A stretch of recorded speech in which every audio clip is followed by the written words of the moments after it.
Napag-usapan natin ang patungkol sa pag-grant nitong si Rimuru kay Shell ng permission para mai-evolve siya nito into a digital life form. That way, makakagalaw na rin siya sa may suspended world. Pero bago natin simulan itong video na ito, ay i-roll muna natin ang intro. Hello everyone and welcome to my channel, ang inyong source ng Tagalog na Tensura Contents. Sa channel na ito ay pinag-uusapan natin ang mga nangyayari sa may Tensura universe. So without further ado, let's get into the video.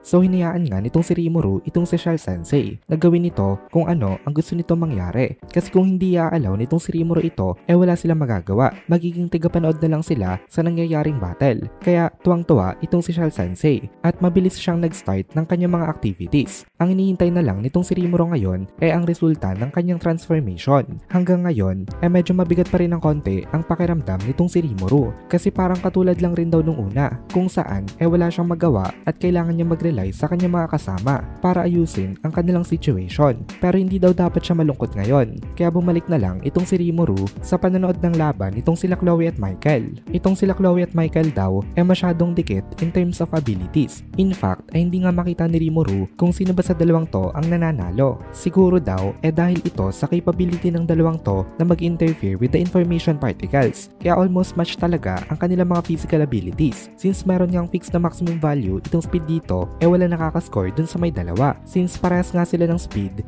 parehas din nilang nai-avoid at nai-block ang atake ng isa't isa. Ang pinaka-decisive factor daw kung sinong mananalo sa laban na ito kung sinong mas magaling mag-control ng mga information particles. Pero ibang usapan kapag nasa labas sila ng suspended world. Ang tinutukoy ko lang ngayon itong laban sa may stop time. Kasi dito nga sa may stop time hindi nagmamatter ang physics. Hindi dito applicable ang science. Wala ditong other binding forces na katulad ng inertia and other factors. Meaning, kapag inatake mo dito ang isang concrete or semento, bigla na lang magwawatak-watak itong semento na ito. Kahit na hindi naman ganoon kalakas ang pagka-atake mo. Kahit na metal pa o kahit na anong solid na material, walang tibay dito. Kasi ang kanilang mga atoms ay hindi banded together sa may stop time. Na-realize dito nitong si Rimuru na ang isang mundo daw na hindi nag-a-apply ng law of physics masyadong delikado. At kapag carelessly daw siya na pumasok dito, pwede daw siya na maging heavily injured. Kasi kung yung mga solid metals nga na napakatigas walang tigas dito, lalo nang walang tigas ang laman ng isang tao o kahit na anong monster.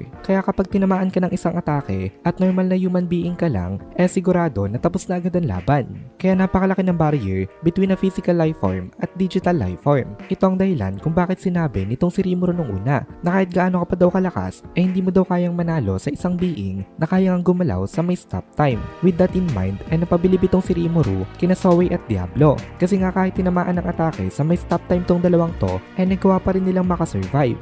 Then nagsalita naman dito itong si Shell Sensei na nai-anticipate na daw nitong si Diablo ang ability nitong si Michael. Kaya bago pa daw itong si Diablo tamaan ng atake, nag-activate daw itong si Diablo ng magical defense barrier sa kanyang sarili. Nagulat dito itong si Rimuru kasi nai-anticipate nga ito nitong si Diablo. Katulad ng pag-anticipate dito nitong si Shell Sensei. Ito yung sinasabi ko nung una na itong si Diablo ay isang natural genius. Hindi niya kailangan ng isang manas na mag-guide sa kanya kung ano ang gagawin niya. Kasi siya nga mismo ay mabilis mag-process ang utak. Napag-usapan rin natin dati na itong si Diablo ay almost on par with Raphael Sensei when it comes to calculations. At itong event na ito ang isa sa mga patunay na totoo nga yung statement na yon. Dan ang isa pa daw sa mga nakakabilib kay Diablo ang magic nga nito. Kasi maging sa stop time daw effective itong magic nitong si Diablo. Ito daw ay unexpected bonus. Pero nagsalita itong si Shell Sensei na hindi daw pwedeng mag-activate itong si Diablo ng magic kapag nasa suspended world na. Kailangan daw bago pa ma-cast ang suspended world nakapag-activate na agad siya ng magic. At once natapos na daw yung effect ng magic na na-cast nga hindi na daw pwede makapag-cast uli. Kaya kung hindi matututunan itong si Diablo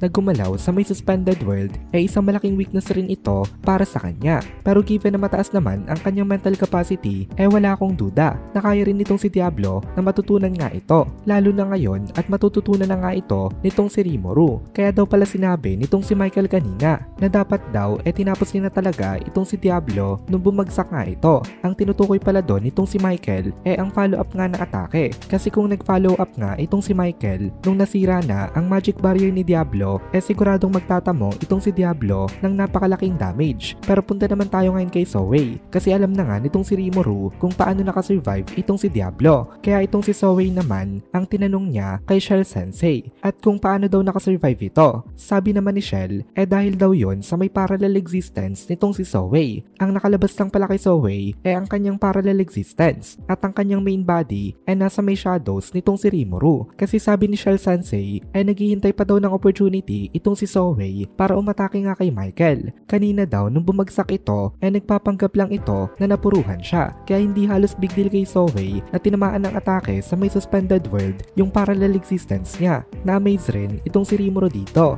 dahil napakagaling rin daw nitong si Zoe. Ito lang daw talaga yung time na hindi niya naisip na kayang tumulong nitong si Zoe sa may battle, which is pretty understandable naman kasi pinaka-boss nga ng mga enemies ang kanilang currently nakalaban. Kaya hindi talaga natin pwedeng i-expect na itong si Zoe makakapagdildo ng malaking damage. The fact na nagawa niya makasurvive dito malaking achievement na yon para sa kanya. Sa experience na ito marami naging realizations itong si Rimuru. Ang una natutunan niya dito na wala daw palang kwenta ang defense pagdating sa may suspended world kasi kahit ano pa daw ang armor mo dito hindi naman yun magmamatter. Ang ikalawa naman nasa malaking disadvantage daw pala ang nagcast nitong stop time dahil itong ability nga na ito nagko-consume ng mataas na amount of energy. Kaya kapag kaya rin daw gumalaw ng kalaban mo sa may stop time hindi talaga advisable na i-activate pa itong ability na ito. At dito na muna natin tatapusin itong video na ito. Kung nagugustuhan mo itong mga videos natin ay please consider joining the membership para mapanood mo na agad ang mga kasunod na part